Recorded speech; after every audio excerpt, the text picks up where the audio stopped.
주께 영광 돌리신 우리 성가대원 여러분들 정말로 감사드립니다.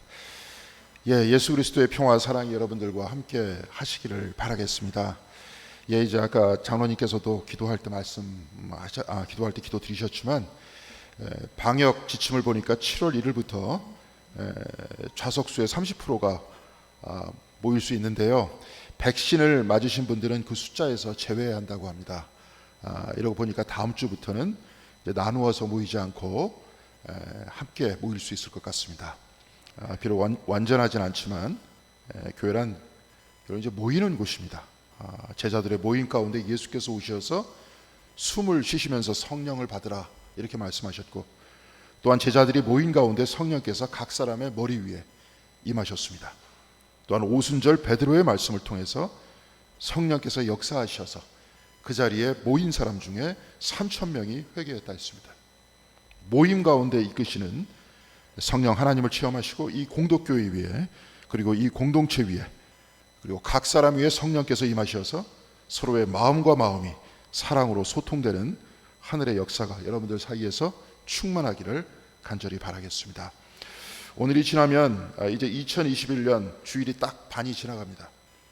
코로나로 인해서 대단히 어수선한 지난 2년이었고 올해도 코로나가 절정을 보이고 있으니 이런 비정상적인 삶이 마치 정상적인 삶과 같이 그렇게 지나고 있습니다.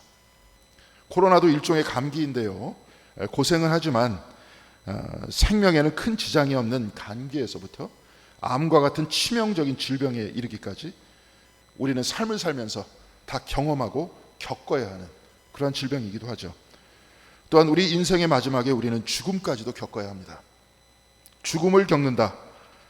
사실 이 표현은 대단히 신앙적인 표현입니다. 미국 예일대학교의 교수 셀리 케이건은 죽음이란 무엇인가 이런 책에서 죽음에 대해서 나름대로 심층적인 분석을 하는데요, 그는 죽음 이후의 삶이라는 말은 성립되지 않는다 이렇게 말했습니다. 죽음은 삶과 반대되는 말인데 죽음 이후에 삶이 있다라는 표현은 모순된다라는 겁니다. 그러니까 셀리 케이건의 눈으로 볼 때 내가 죽음을 겪는다 하는 말도 역시 말이 되지 않습니다. 죽음은 끝나는 것이기 때문에 그렇습니다. 그런데 이런 논리는 셀리 케이건 교수의 사적인 생각일 뿐이고 이 세상과 우주는 케이건 교수가 생각하는 논리 안에만 있는 것도 아닙니다. 우리는 영생을 믿는 기독교 신앙인들입니다. 그리고 이 영생이란 나로부터 나오는 것이 아니라 하나님으로부터 나온다는 것을 믿는 것이 곧 믿음입니다. 그래서 셀리 케이건과 같이 그런 회의론자들은 자신의 추론에 의지해서 하루하루를 살아가지만 우리와 같은 신앙인은 하나님에 대한 믿음으로 살아가는 것입니다. 오늘 우리가 읽은 예레미야 애가 3장 22절에서 23절까지 예레미야는 나라를 잃은 서름 속에서도 이렇게 노래하고 있습니다. 여호와 인자와 긍휼이 무궁하심으로, 여호와의 인자와 긍휼이 무궁하심으로 우리가 진멸되지 아니함이니이다. 이것들이 아침마다 새로우니 주의 성실하심이 크시도소이다. 유대민족은 나라를 잃고 슬픔에 죽어가고 있지만 여호와 하나님의 인자와 긍휼함은 무궁하다라고 말합니다. 큰 슬픔으로 눈물이 앞을 가리지만 하나님의 인자하심과 긍휼하심은 매일 아침마다 새로우시니 예레미야는 성실하고 영원하신 하나님을 믿고 의지한다고 했습니다. 그래서 신앙인은 하나님의 무궁하신 인자하심과 긍휼하심을 붙들고 살아나가는 사람입니다. 내일도 모레도 그리고 앞으로도 날마다 새로운 영원하신 하나님을 믿고 살아가는 것, 바로 이것이 신앙의 길입니다. 그래서 우리의 삶은 그냥 생활이라고 하지 않고 신앙생활이다 이렇게 말하는 겁니다. 신앙생활이란 하나님을 믿어서 또한 당신을 붙들고 살아가는 것입니다. 오늘 우리가 읽은 복음서의 본문 마가복음 5장 21절에서 43절까지의 말씀은 이런 일상의 신앙에 관해서 압축적으로 표현하고 있습니다. 오늘 우리가 읽은 본문의 말씀, 복음의 말씀 마가복음 5장 21절은 예수께서 배를 타시고 다시 맞은편으로 건너가시니 큰 무리가 그에게로 모이거늘 이에 바닷가에 계시더니 이렇게 시작하고 있습니다. 오늘 본문에 등장하는 예수의 주변에 모인 사람들은 큰 무리였고 이에 예수께서는 바닷가에 계셨다고 했습니다. 큰 무리가 모여들었고 예수께서는 바닷가에 있었다. 이 말씀을 복음서 기자는 왜 기록하고 있었던 것입니까? 혹시 모여들었던 이들을 측은히 여기사 이들에게 음식을 먹이려고 했던 것입니까? 혹여 이들에게 가르침을 주시려고 바닷가에 계셔서 이들을 앉게 하시려던 것이겠습니까? 이에 관해서 오늘 본문은 말씀하고 있지 않습니다. 이들은 그저 특이한 것이 없는 사람들의 무리였을 뿐입니다. 이들이 병에 걸렸다는 말씀이 없고 이들 삶에 위기가 닥쳐서 예수께 매달렸다는 그러한 이야기도 없습니다. 또한 이들이 굶주리고 있었다는 말씀도 없습니다. 그냥 예수께서 바다 건너편에 가시니 큰 무리가 그에게로 모였다고만 말씀하고 있습니다. 그런데 이들 앞에 예수께서는 도망하셨다, 피하셨다 하지 않고 이들과 함께 바닷가에 계셨다 이렇게 말씀하고 있습니다. 그저 가장 평범한 이 일상의 자리에 예수께서는 함께 하셨다는 겁니다. 우리도 마찬가지입니다. 지금 이 자리에 다양한 기도의 제목을 들고 오신 분들도 계시지만 저 큰 무리와 같이 평범한 일상 안에서 예배에 참석하려고 나오신 분들도 계십니다.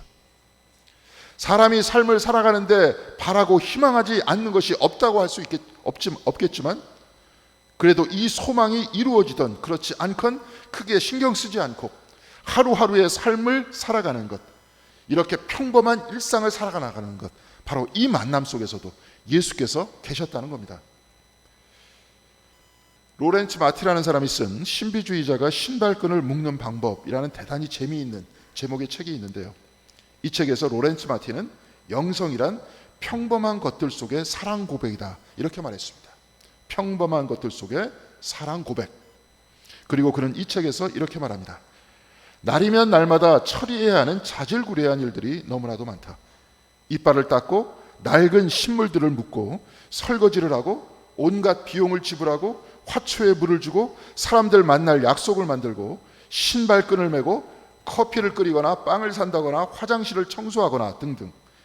이 모든 일들의 공통되는 것은 그런 일에 내가 전혀 의미를 부여하지 않기 때문에 가능한 한 재빨리 그 일들을 해치우고 잊어버리려고 한다는 것이다.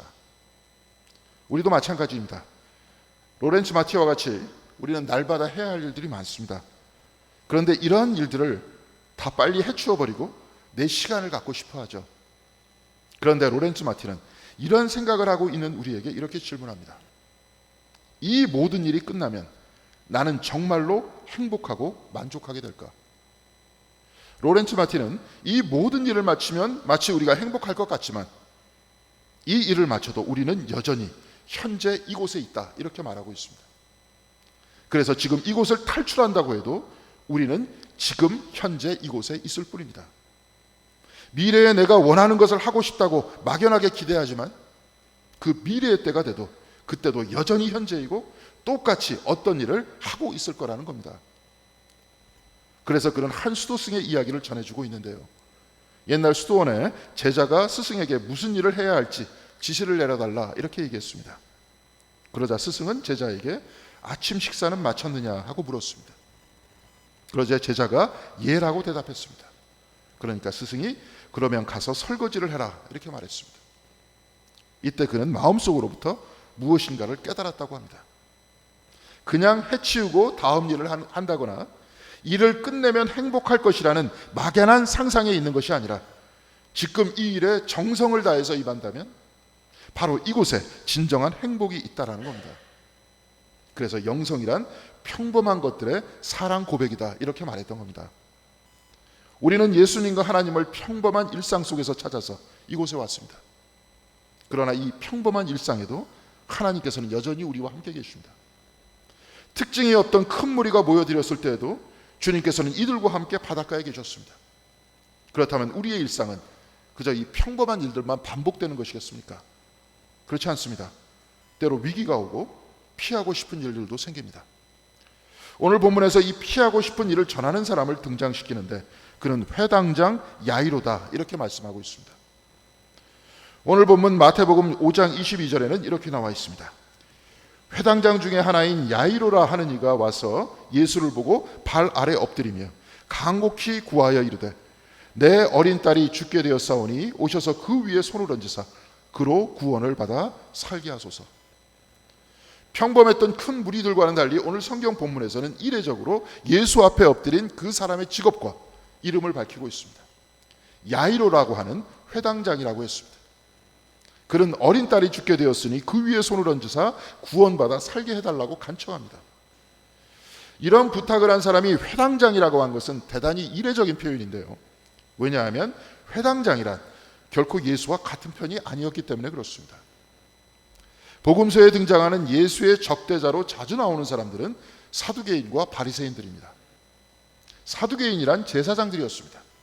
그리고 바리새인이란 학자들이었습니다. 제사장들이 일하는 곳은 성전이었고 바리새인들이 일하는 곳은 회당이었습니다. 그러니까 회당장 야이로는 바리새인이었을 겁니다. 그런데 오늘 본문에서 보니까 예수께서는 이렇게 무릎 꿇어 간청하는 야이로에 대해 어떤 말씀도 하지 않으십니다. 본문 24절에 보니까 이에 그와 함께 가실새 이렇게 기록되어 있습니다. 사실 이때는 대단히 좋은 기회 아닙니까? 예수께서는 왜 아무 잘못도 없는 나를 고발하려고 모함하느냐, 해명하라 이렇게 닦아세울 수 있었습니다. 아니면 조건을 내세울 수 있었습니다. 만일 내가 딸의 병을 고쳐준다면 너는 나에게 무엇을 줄 것이냐. 그런데 예수께서는 이런 방구도 없이 이에 그와 함께 가셨다 이렇게 말씀하고 있습니다. 오늘 우리는 다양한 기도의 제목을 가지고 이곳에 오신 분들도 있습니다. 그런데 기도할 때마다 이런 생각이 자주 들죠. 내가 과연 기도할 자격이 있는가? 주님께서는 내 기도를 들으실까? 전에 한번 우리가 읽었던 리차드 포스터가 쓴 기도라는 책이 있는데요. 이 책 서문에는 이렇게 기록되어 있습니다. 아마도 당신은 기도를 믿지 않을지 모릅니다. 그리고 기도를 한 적이 있지만 또한 엄청나게 실망했을지도 모릅니다. 그리고 당신은 믿음이 없거나 적을지 모릅니다. 그러나 이것은 문제가 되지 않습니다. 아버지 하나님의 마음은 넓으시고 언제나 여러분들을 환영하십니다. 여러분이 인생의 압박에 상처받고 멍들었을지 모릅니다. 때로 잘못된 일 때문에 인생이 두려울 수 있습니다. 나이가 많고 기억이 제대로 나지 않아 기도를 피할지도 모릅니다. 그리고 하나님이 너무 멀게 느껴질지 모릅니다. 실망하지 마십시오. 아버지 하나님의 마음은 넓고 언제나 당신을 환영하고 있습니다. 어쩌면 여러분은 수많은 세월 동안 기도하셨을 겁니다. 그런데 너무 오랜 기간 습관적으로 기도하여서 그 기도의 언어는 건조해지고 차가워졌습니다. 그리고 이 기도를 통해 어떤 일이 일어나지 않았습니다. 그리고 하나님께서는 나와 멀리 있다는 생각이 듭니다. 그러나 잘 들어보십시오. 하나님의 마음이 활짝 여러분께 열려 있고 당신을 환영하고 있습니다. 기도할 때 의구심을 들고 내가 이 기도에 대해 조건을 따지면서 의심하지만 하나님의 마음은 열려 있고 언제나 우리를 환영한다고 하고 있습니다. 야이로도 내가 예수께 간청한다면 과연 예수께서 들어주실까 이렇게 생각하지 않았겠습니까? 그런데 예수께서는 마음을 열고 그의 기도를 들어주셨고 이에 그와 함께 갔다고 오늘 말씀은 전하고 있습니다. 사랑하는 성도 여러분, 간청할 기도의 제목이 있습니까? 그러나 하나님께서 주님께서 나의 기도를 들으실까 염려하고 계십니까? 오랜 세월 기도할 때 결단을 내가 전혀 따라가지 못하는 내 삶을 바라보면서 나 스스로에 대해서 실망스러우십니까? 그런데 하나님의 마음은 활짝 열려 있습니다. 그리고 여러분의 마음을 아시고 또한 여러분을 환영하고 계십니다. 야이로가 간청하며 엎드렸듯이 내가 엎드려 기도하고 간청하는 그 자리에 예수께서 계시고 우리의 기도를 듣고 우리와 함께 그 목적지로 가시는 것입니다. 우리가 좀 전에 부른 복음성가에서 기도할 수 있는데 왜 걱정하십니까? 라고 했죠. 우리는 기쁠 때 기도할 수 있습니다. 실망할 때 기도할 수 있고 슬플 때 기도할 수 있고 우리의 일상에서 언제나 기도할 수 있습니다. 그 어느 순간에도 하나님께서는 이미 우리를 아시고 그 어떤 순간에도 마음을 활짝 열고 우리를 맞아주시는 것입니다. 이와 같이 주님께서는 야이로의 간구를 듣고 야이로의 집으로 발걸음을 옮기셨습니다. 그런데 오늘 본문에서는 또 다른 사람이 갑자기 끼어들고 있습니다. 오늘 본문 25절에서 28절까지는 이렇게 기록되어 있습니다. 12해를 혈루증으로 앓아온 한 여자가 있어 많은 의사에게 많은 괴로움을 받았고 가진 것도 다 허비하였을 때 아무 효험이 없고 도리어 더 중하여졌던 차에 예수의 소문을 듣고 무리 가운데 끼어 뒤로 와서 그의 옷에 손을 대니 이는 내가 그의 옷에만 손을 대어도 구원을 받으리라 생각함일러라. 이스라엘에서는 피를 생명이다 이렇게 생각했는데요, 혈루증이란 이 피가 계속 유출되어 나오는 질병입니다. 그러니까 생명이 빠져나오고 있다는 거죠. 그런데 레위기 15장 25절에는 혈루증에 관해서 이렇게 말씀하고 있습니다. 만일 여인의 피가 유출이 그의 불결기가 아닌데도 여러 날이 간다든지 그 유출이 그의 불결기를 지나도 계속된다면 그 부정을 유출하는 모든 날 동안에는 불결할 때와 같이 부정한즉.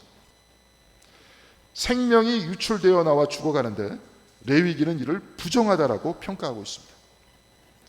율법에서 부정하다고 하니까 그 혈류병을 가진 여인은 공동체의 일원이 될 수 없었습니다. 그래서 이 병을 고치기 위해 가진 것도 다 허비했다고 했습니다. 생명이 빠져나가고 재산이 빠져나갔고 그는 세상에서 불결하다고 취급을 받았습니다. 이 막다른 골목에서 이 여인은 야이로의 집으로 향해 가던 예수의 옷깃을 잡았습니다. 그리고 오늘 본문 29절에 보니까 이에 그의 혈루의 근원이 곧 마름에 병이 나온 줄을 몸에 깨달으니라 이렇게 되어 있습니다. 이때 당신에게서 능력이 빠져나간 것을 안 예수께서는 그 여인을 찾았습니다. 수많은 사람들이 밀치고 당기고 하는 그 순간에도 자신에게 능력이 빠져나갔다는 것을 예수께서는 알고 계셨습니다. 그렇다면 누가 예수의 옷자락을 붙들었는지 예수께서 모르셨을까요? 다 알고 계셨습니다. 그런데도 그 여인을 찾은 이유가 있었습니다. 그 이유는 사람들 앞에서 저 여인은 더 이상 부정한 여인이 아니다 하는 것을 선언하는 것이 아니겠습니까? 그 여인이 엎드리자 예수께서는 이 여인을 향해서 내 믿음이 너를 구원하였다 이렇게 말씀하셨습니다. 내 믿음이 너를 치유하였다 이렇게 말씀하시지 않고 내 믿음이 너를 구원하였다 이렇게 말씀하셨습니다. 왜 치료가 아니라 구원이라고 하셨던 것일까요? 왜냐하면 공동체의 일원에서 소외됐다가 이제 그 일원이 됐기 때문에 그렇습니다. 에리 프롬은 사랑의 기술이라는 책에서 이렇게 말했습니다. 인간이 분리된 채 사람의 사랑에 의해서 다시 결합되지 못하고 있다는 사실을 인식하는 것이, 다시 말씀드리겠습니다. 인간이 분리된 채 사랑에 의해서 다시 결합되지 못하고 있다는 사실을 인식한다는 것이 수치심의 원천이다. 동시에 이것은 죄책감과 불안의 원천이다. 분리된 채 다시 결합되지 못한다는 사실, 그래서 따돌림 받고 있다는 사실, 이것이 죄책감이요 불안의 원천이라는 겁니다. 모든 죄가 바로 여기서 출발한다는 겁니다. 그 여인은 12해 동안 혈루병을 앓고 있었다 했습니다. 곧 유대 공동체에서 12해 동안 따돌림을 당했다는 겁니다. 그 여인은 이스라엘의 신앙 공동체로부터 따돌림을 받았으니 하나님으로부터도 따돌림을 당한다고 생각했습니다. 그러나 그 여인은 예수의 옷깃을 잡았습니다. 치유받은 그 여인을 사람들 앞에 세우며 예수께서는 선언하십니다. 저 여인은 더 이상 불결한 사람이 아니다. 믿음으로써 구원받은 사람이다. 이제 그 여인은 예수로부터 생명을 얻었고 다시 그 공동체의 일원이 됐다는 것입니다. 오늘 본문에서는 바로 우리와 함께 계신 예수님을 붙들라고 주님께서는 말씀하고 있습니다. 평범한 일상이든 위태로운 순간이든 질병으로 인해서 혹은 따돌림으로 인해서 절망의 상태에 있든 주님께서는 우리와 함께 계시다는 것입니다. 그러니 오늘 그 혈루병에 걸린 여인과 같이 우리 역시 주님을 붙들어야 하는 것도 아니겠습니까? 내 삶이 그 어디에 있을지라도 사랑하는 성도 여러분, 용기를 잃지 마시기 바랍니다. 그 위기의 순간에도 여전히 주님께서는 우리와 함께 계십니다. 그래서 오늘 그 여인과 같이 예수 그리스도를 붙들고 새로운 생명을 얻는 여러분들 모두가 되시길 바라겠습니다. 그래서 주님으로부터 따라 내 믿음이 너를 구원하였으니 평안히 가라, 내 병에서 놓여 건강할지어다, 이 은혜의 말씀을 간증하시는 여러분들 모두가 되시기를 바라겠습니다. 마지막으로 주님께서 야이로의 집에 도착했을 때 야이로의 딸은 이미 죽었다고 했습니다. 오늘 본문 마가복음 5장 38절에서 39절까지는 이렇게 기록되어 있습니다. 회당장의 집에 함께 가서 떠드는 것과 사람들이 울며 심히 통곡함을 보시고 들어가서 그들에게 이르시되 너희가 어찌하여 떠들며 우느냐, 이 아이가 죽은 것이 아니라 잔다 하시니. 잔다라고 했을 때 사람들은 예수를 비웃었지만 예수께서는 방에 들어가셨습니다. 그리고 오늘 본문 41절에 이렇게 되어 있습니다. 그 아이의 손을 잡고 이르시되 달리다고 마시니 번역하면 곧 내가 네게 말하노니 소녀야 일어나라 하심이라. 그리고 그 아이는 일어났다고 했습니다. 설교의 초두에 칼 세이거는 죽음 이후라는 말이 성립되지 않는다고 했습니다. 그런데 오늘 말씀에서 주님께서는 그 소녀를 죽음에서 일으키셨습니다. 이에 관해 시편 139편 7절에서 10절까지 시인은 마치 그 이야기를 예언하듯이 이렇게 노래하고 있습니다. 내가 주의 영을 떠나 어디로 가며 주의 앞에서 어디로 피하리이까? 내가 하늘에 올라갈지라도 거기 계시며 스올에 내 자리를 펼지라도 거기 계시나이다. 내가 새벽 날개를 치며 바다 끝에 가서 거주할지라도 거기서도 주의 손이 나를 인도하시며 주의 오른손이 나를 붙드시리이다. 하늘에 올라갈지라도 하나님께서는 거기 계시고, 스올에 내 자리를 펼지라도 곧 내가 죽어 땅속에 있을지라도 하나님께서는 거기 계시다고 했습니다. 그리고 내가 바다 끝에 가 있을지라도 주의 오른손이 나를 붙든다고 했습니다. 독일의 신학자 몰트만은 나는 영생을 믿는다라는 책에서 우리에게 부활은 곧 영생이라고 했습니다. 그리고 그는 이렇게 말하고 있습니다. 아담과 하와와 함께 그리스도는 온 인류를 죽음의 나라에서 영원한 생명의 빛으로 이끌고 있다. 몰트만은 디트리 보네포 목사가 플레센비르크 수용소에서 처형되기 위해서 끌려나갈 때 동료 죄수들과 작별하면서 한 말, 이것은 마지막이지만 나에게는 영원한 생명의 시작이다. 이 말을 인용하면서 이렇게 얘기하고 있습니다. 우리가 세상에서 죽는 시간은 우리가 부활하는 시간이다. 만약 우리가 죽는다면 우리는 영원한 생명으로 깨어날 것이다. 우리가 죽는 순간 하늘에서 깨어난다는 말입니다. 오늘 예수께서 소녀의 손을 잡고 달리다고 마신 것과 같이 우리가 죽는 순간 그리스도께서는 하늘에서 오른손으로 우리의 손을 잡고 일으키시며 말씀하십니다. 달리다고 일어나라. 절망과 불안과 불신을 뚫고 내 손을 잡고 일어나라. 우리는 이 세상에서 죽을 것이지만 주님께서는 우리를 천국에서 깨워주실 것입니다. 그래서 주님은 그 어느 순간에도 우리와 함께 계시다는 것입니다. 큰 무리가 주님과 함께 있던 그날과 같이 우리가 평범한 일상을 지날 때 주님께서는 우리와 함께 계십니다. 야이로가 무릎을 꿇고 간청하던 그 급박한 순간에 주님께서 기도를 들으시고 야이로의 집으로 향하셨듯이 또한 우리가 또한 주님께 부르짖을 때 주님께서는 우리와 함께 계시고 주님께서는 우리 기도 제목의 자리로 우리와 함께 가신다는 것입니다. 우리가 질병으로 인해 생명이 빠져나가는 순간에도 그곳에 계시어 우리에게 내 옷깃을 붙들라고 하시고, 우리가 죽음의 자리에 있을 때 그곳에도 함께 계셔서 우리를 천국의 영생의 자리에서 우리의 손을 잡고 달리다고 마시며 일으켜 주신다는 것입니다.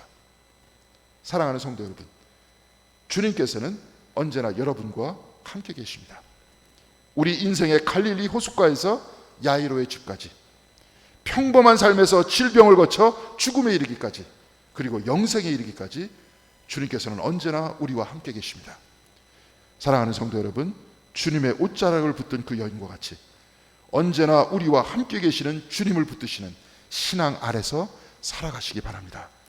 갈릴리 호숫가에서 야이로의 집까지, 그리고 천국까지 주님께서 우리와 함께 계신다는 이 믿음으로 이 세상을 이기는 용기 있고 아름다운 신앙인들이 되셔서 오늘도 내일도 힘차게 주님과 동행하시는 여러분들 한 분 한 분이 다 되시길 주님의 이름으로 간절히 기원드리겠습니다. 기도하시겠습니다. 사랑과 은혜가 충만하신 하나님 감사드립니다. 이제 코로나19가 지나가고 있지만 이제 그 끝이 보이고 있습니다. 주여, 바로 이 가운데에서도 우리와 함께 계신 주님을 믿고 의지하면서 주님을 찬양합니다. 그 어느 순간에도 우리와 함께 계시다는 주님을 붙들고 이 말씀이 성경에만 기록되어 있는 말씀이 아니라 내 삶의 사실이 될 수 있도록 우리로 하여금 그 신앙의 자리로 인도하여 주시옵시고 확신과 고백과 간증의 자리로 우리를 이끌어 주시옵소서. 그리하여서 우리가 건강할 때, 또한 일상의 평범할 때, 또한 간구할 때, 병이 들었을 때, 그리고 우리가 천국에 가 있은 그 모든 순간까지도 같이 하고 함께 계시는 주님을 바라보면서 우리가 또한 그 믿음을 가지고 힘차게 오늘로부터 살아갈 수 있는 한 분 한 분 다 될 수 있도록 은혜 내려 주시옵소서. 같이 하여 주실 것을 믿사오며 주 예수 그리스도 이름으로 기도드렸습니다. 아멘.